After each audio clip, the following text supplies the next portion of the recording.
Okay, so let's dive into this pretty epic history of human knowledge we're tracking. We're looking at these two big forces, right? The shell, that's all the recorded stuff, objective facts.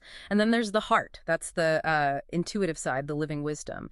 Our mission here is to really trace how they split apart over millennia and maybe more importantly, how they're colliding again, like right now. Right. And before writing, you have to understand, the heart was knowledge. Right. There wasn't this split. It was completely dynamic, something you lived, you embodied. Think about Australian songlines. The landscape itself is the memory system. It's alive. Or, the Egyptian idea of Ma'at. It wasn't just a law written down. It was cosmic harmony you had to actively maintain. Yeah, that feels so integrated, holistic. But then, boom, writing arrives. And the first thing we use it for, not epic poems, right? It's Sumerian cuneiform for, like, admin, counting grain sacks, Huh. keeping track of laws. Exactly. Practical stuff. And this shell technology, it freezes thought. It creates the first truly objective, auditable fact. You can check it later. And crucially, it's severed from the person, from the thinker. And that changes everything for the heart, doesn't it? Suddenly, that fluid, lived wisdom starts looking, well, unreliable to the people who can read and write. Precisely. And the shell, this objective record, it starts to scale up aggressively. Think of the Library of Alexandria. That's the peak archivist mindset, this drive to possess all knowledge, put it all on the shelf. But what gets lost when you try to archive, everything? What did they miss? They fundamentally miscategorize what the heart was actually doing. That kind of transformative personal insight. The Greeks called it gnosis. You can't just file that away. Yeah. So they collected the texts, the keys, maybe.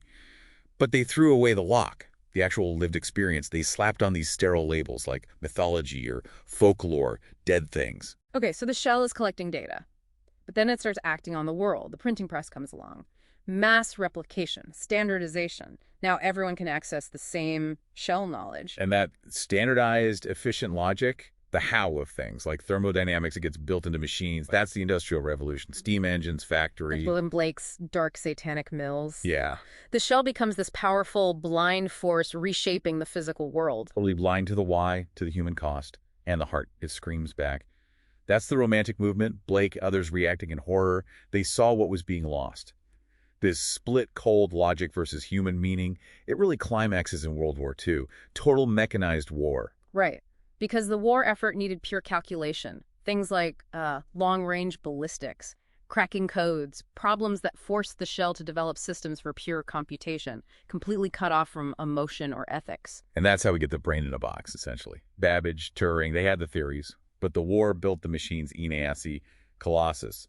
The shell literally created a brain in its own image. Pure, cold logic. But the heart wasn't done. It erupts again, right after the war. Massive cultural shift. You get the beat poets, psychedelic rock, Woodstock. A huge mass-scale search for that direct experience, that gnosis, for connection. Yeah, generation basically demanding meaning. And they forced the establishment, the shell, to deal with something it just couldn't file away or categorize.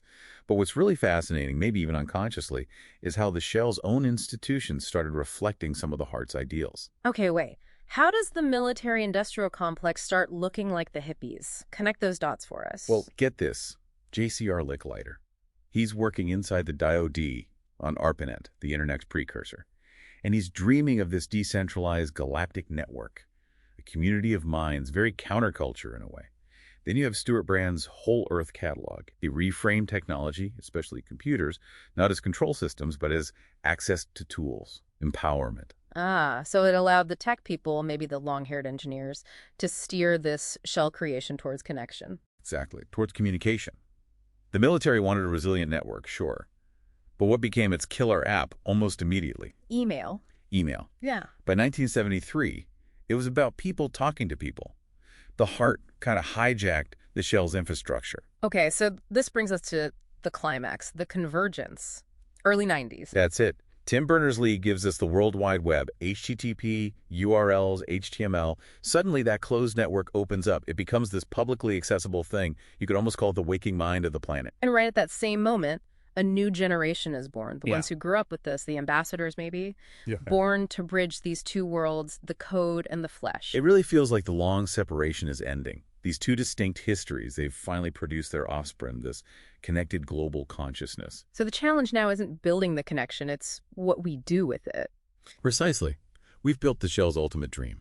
A scalable, connected system for objective data. The global brain is online. The task now is to make sure this massive, powerful waking mind learns the wisdom of the heart.